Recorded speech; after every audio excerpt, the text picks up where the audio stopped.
We're down here on the Strip after the Mayweather fight, May 2nd. Mayweather kicked that ass as usual. As you see, we're passing by the white man's Sphinx that they put the white man's face on it, but it's really black people. You see how they co-opt the Luxor and the pyramid and all that shit. But usually the eyes are usually shining, but I guess because the great white hope didn't beat Floyd tonight, they dim the lights in the eyes, because usually they glow blue. Can you believe that shit? Blue. And those is brown eyes. Black eyes. Black people. Yeah. So I'm black first. For all you Christian people and all that, all you black people who trade off, and say, I'm Christian. Well, I'm black first. And then everything else falls in line, because like I told you before there was the Bible, the Quran, or the Torah, there were black people. And this is what this fight was all about. It's so easy for you to trade off. I don't know what the problem is. This is just like Joe Louis and Max Smelling, where after Joe Louis won it, they bring Max Smelling over and give him the Coca-Cola ad. Joe Louis is broke. So, but at least during that time, he had his black people looking out and not trading off. How easy it is for you to trade off. How easy it is for the American people to trade off and want to rally behind someone else that doesn't even come from this country. His money is going back to the Philippines, where whoever got him on this newfangled saved by the Lord stuff is going to take him for his 90 million. And my advice to him is to keep his 90 million, because he's got his wife who likes to cut her face up to look more white. She's got to get more surgery, and he's got those 4 to 5 kids. So I would suggest that he breaks from his conversion and comes back to reality before he'll be back on the street again, fighting for $1 here, $1 there, because they will take you for your money. Not to mention that Bob Arum is going to get almost half of it, because unlike Floyd, Manny Pacquiao doesn't have an empire. And you should have more, for black people, you should have more black fucking pride.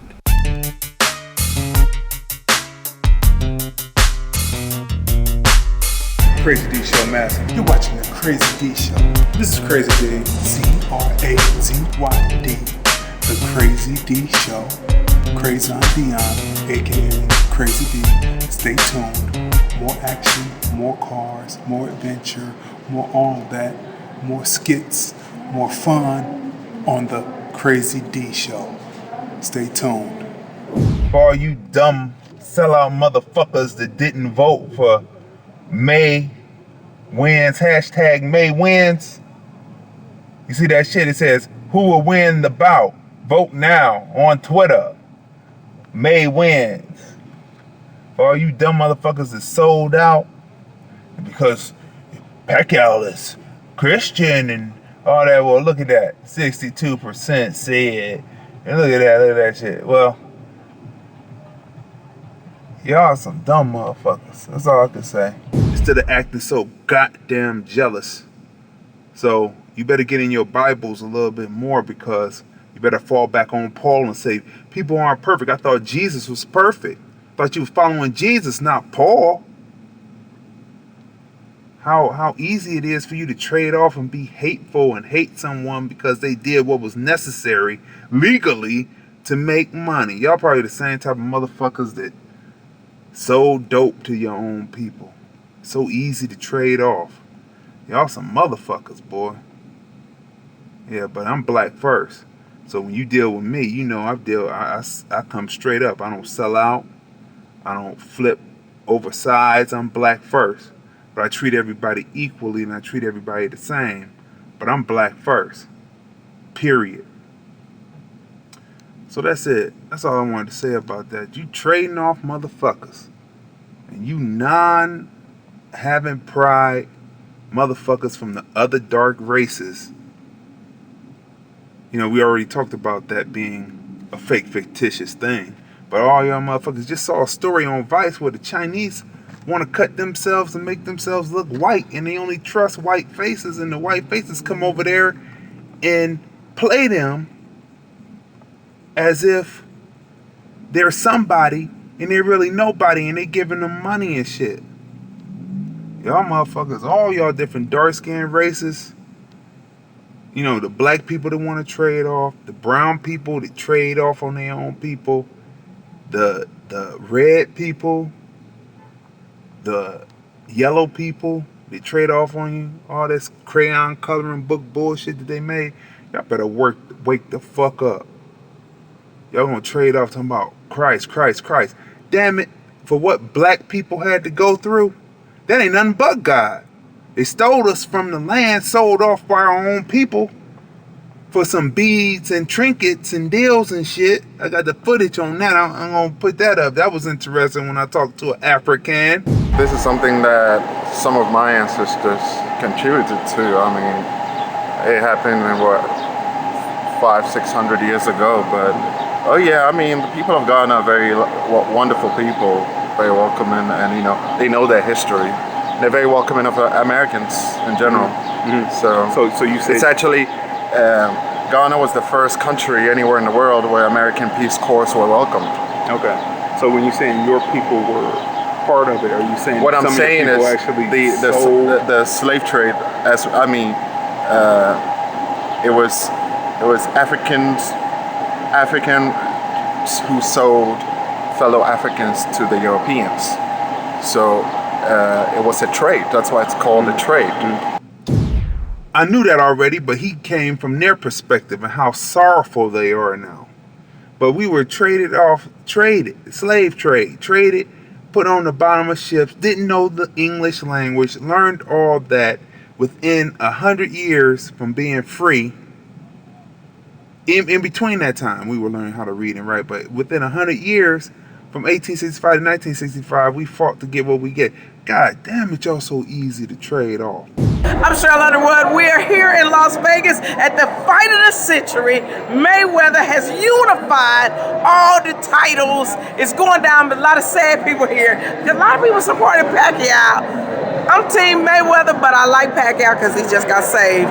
You know, black people always go with the Lord. I have a question. Yes, what's the question? And it's a little political on the point about the spirituality of Pacquiao. Floyd is more, like you can see from where he came from, his God is getting him where he's going. Oh, absolutely. I'm going to tell you something. Not only is it the Lord, Floyd is a good businessman. He going after that Marciano record. I think he can do it. But I do think it's good that Pacquiao was here. And it's diversity in the positive sense.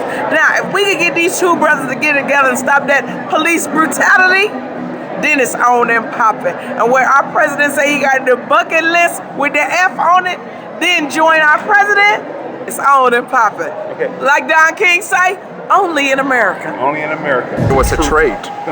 So it's a very evil trade. Right. No, I'm not casting any aspersion on that. Right. Is it true that the African people thought that it was the same type of slavery that was happening over in Africa, where one tribe would take over another tribe and then they would be in servitude to them for a certain period of time? It was partially. There were many reasons for the slave trade. Many reasons. Many enticements, many things to sweeten the so-called deal, a very bad deal. But many things happened. I think we need to sit down to discuss this. There's so many things that led to the slave trade and how it was carried out and what led the white man to Africa in the first place. Y'all some motherfuckers. I wouldn't trust you. I wouldn't trust you to cook my pancakes. Because anybody who trades off are truly niggers. And I'm going to say that truly straight up. Anybody who trades off, who doesn't stay with their black people, like I work with everybody. But you know where I stand. I ain't playing with no bullshit. I ain't trying to get with nobody white.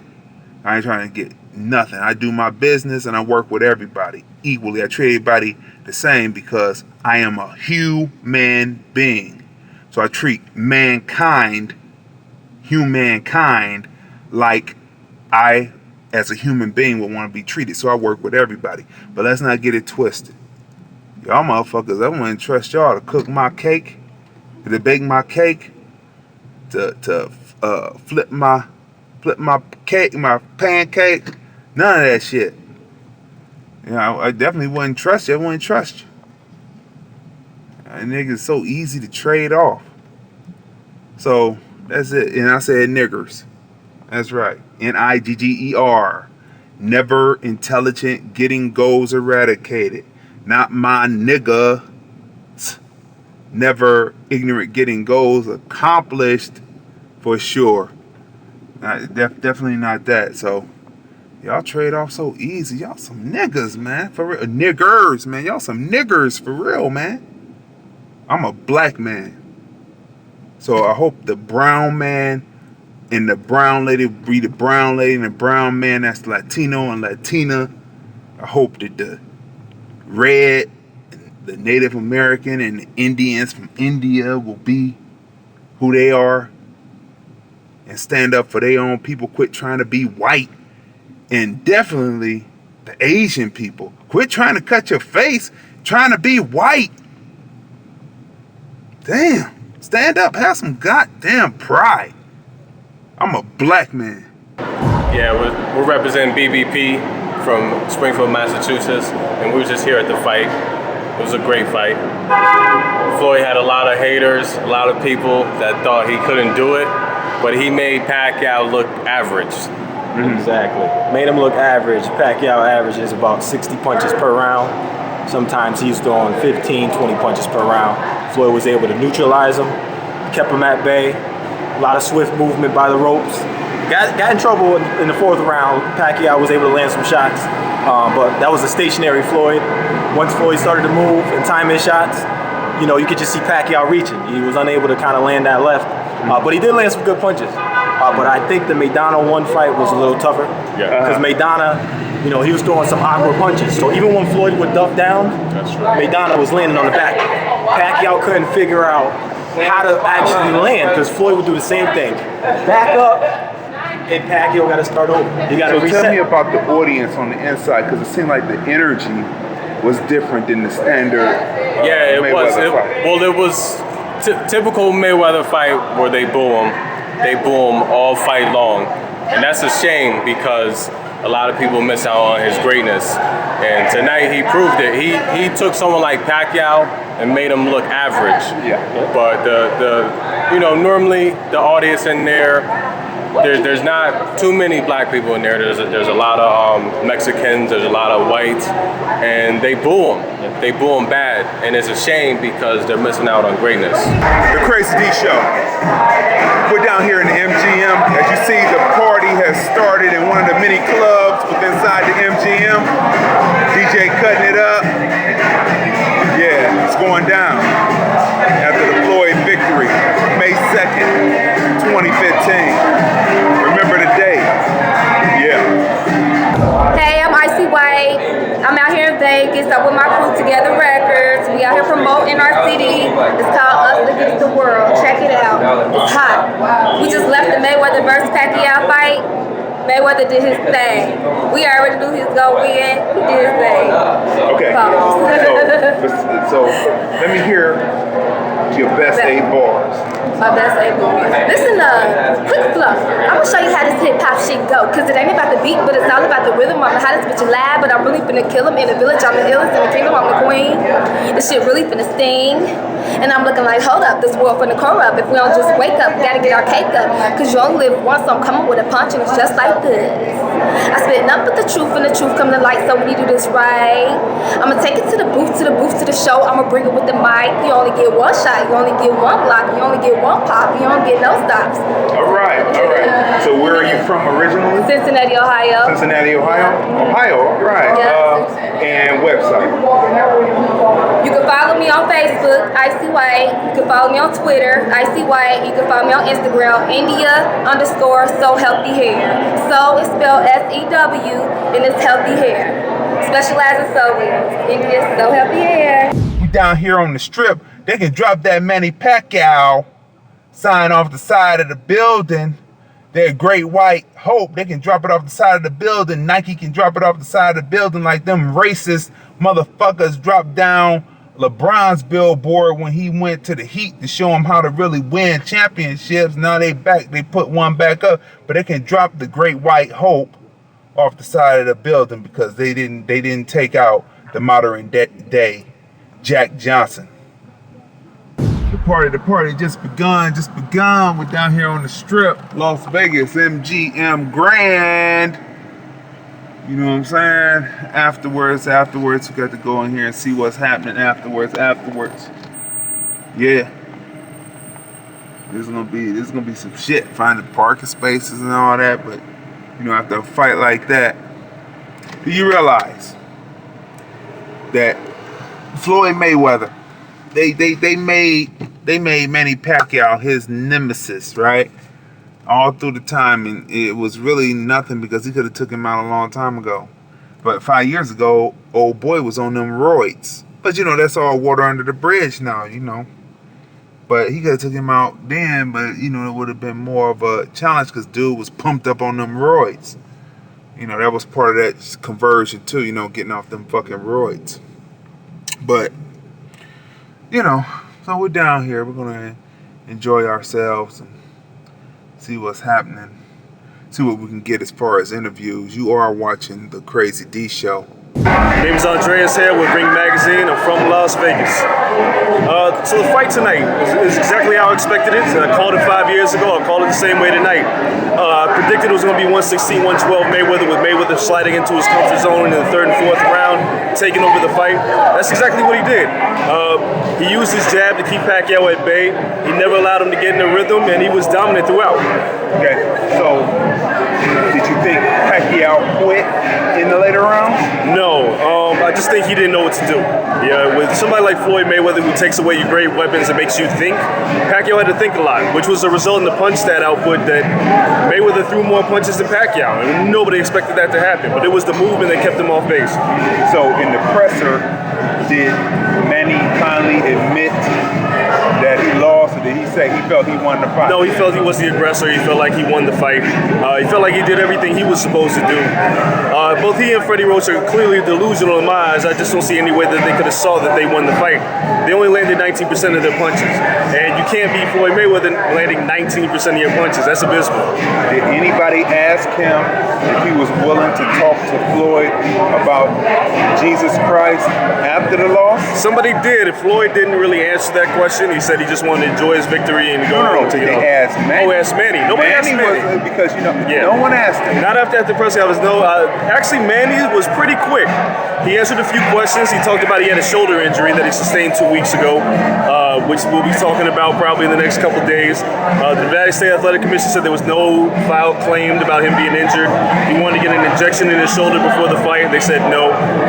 Aside from that, it was pretty quiet for Manny. He just said he wanted to do it for his fans. He'd love to have a rematch. Mayweather showed up, gave him a hug, and Manny left. Hey, how you doing? My name is Ray Love. I'm a stand-up comedian actor from Chi-Town. I'm here in Las Vegas. Just got through seeing the Mayweather-Pacquiao fight. Mayweather won in unanimous decision. Allowed my boy Mayweather. Okay, so did you think that Pacquiao was getting kind of tired in the later rounds or giving up? Well, I would say that, you know, Pacquiao gave it his, I won't say he gave it his all, but it's like a couple of flurries he gave. He got a couple of punches in, but I thought he was gonna put on a better effort. But of course, Floyd, his defense is just incredible. He just couldn't catch him. So let's talk about your comedy. Okay. How did you know that you were funny, and how did you get the courage to get up on stage the first time? Well, at the young age of 5, I always wanted to be an actor, and people as a child always told me I was funny. And 12 years ago, people always tell me I was funny. 12 years ago, a comedian who was like my mentor by the name of Whistle, who's from Gary, kept telling me, man, you you missing out, you missing your calling. I'm like, I ain't got a cell phone, how come I be missing my calling? People always told me I was funny. I tried it 12 years later. I did good. The rest is history. The rest is history. How did you know that you were funny? And how did you get the courage to stand up on stage the first time? Well, really, I didn't really know I was funny. I knew my family was funny, my father funny. If you watch my Unsung Hollywood, you see my brother Michael say he's funnier than me, which he was. My brother Lafayette funnier than me. Chris, Hurt, everybody, all my brothers funnier than me. I just kind of bit what they was doing and went on stage with it. But my dad was really the funniest. And to get the courage to go on stage, they were funny at the barbecue and funerals and the card game and the hootenanny, because we Arkansas people.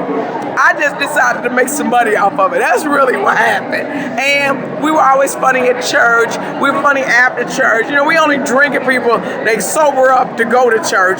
So I like the fact that the brothers and sisters really know I'm gonna stay black while I touch all of America so they get to know us.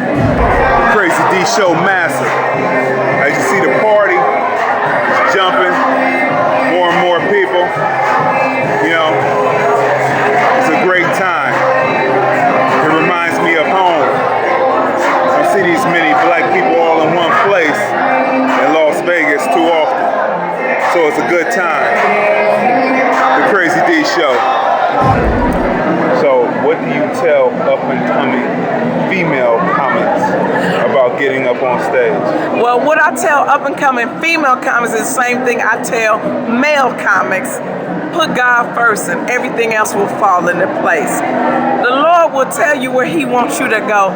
Even if he stop you from something, you go, I couldn't get this. That was the Lord saying, that ain't where I want you to be. But you got to listen to what God say first. All of this is a blessing from God. How do I go from Def Comedy Jam, BET Comic Group, Showtime at the Apollo, Bulwark, I got the Hookup, Beauty Shop, to the #1 network, CBS? If God didn't say, this is where I'm going to go. If God didn't order my steps, if the Lord didn't say, I got more work. And then, how do you come to Las Vegas with CBS, Showtime, all these big stars? I'm with the answer Allen Iverson. I got John Voight. I'm talking to Mark Wahlberg. I got Jake Gyllenhaal on one side, and I'm a sister. That means I got more work to do, but I'm never gonna forget where I came from. I'm never gonna forget who I am. I'm never gonna forget that one day you or I could get stopped by the police. Hopefully, Black Lives Matter. Hands up, don't shoot. I'm Paris Carmine, and I choose to do these questions because I'm an open book. Okay, so you're a male. Correct. And you plan to stay a male. I plan to stay a male. God made no mistakes. So you're not a transsexual? No, I am not a transsexual. So how would you describe yourself? I live my life as a feminine, everyday, masculine sort of type to speak male. I am a hairdresser, I'm a makeup artist, as well as stylist. I've been working in the music industry, stylish, fashion, all of that for about 8 years now. I describe myself as a being who likes to express themselves in ways that may not compute to others because I am male. Mm-hmm. So you're versus someone who would be a transsexual, you are a person who is homosexual male who happens to be very, very masculine, but because I switch, I have a voice, and I do the hand gestures, it makes me the stereotype, which I have to be categorized as, so that makes me a feminine homosexual male. So how many men who consider themselves heterosexual actually, once they find out that you are a male, how many of them still keep going? It's never a question with me. I don't have boobs right now, but I got a one piece on. It's never a question. What you see is what you get. The truth is everything. You see the truth from when I open my mouth. You know what I'm saying? But do they? They know off tops that I am a male. So how many men would you say are in the closet about their sexuality that actually deal with you? Well, from different experiences and from having lots and lots of friends and from traveling the world and being international, there's lots. There's very, very lots. It's a very closeted thing and it's not very open. There's lots of them. So is it going to, with the laws passing,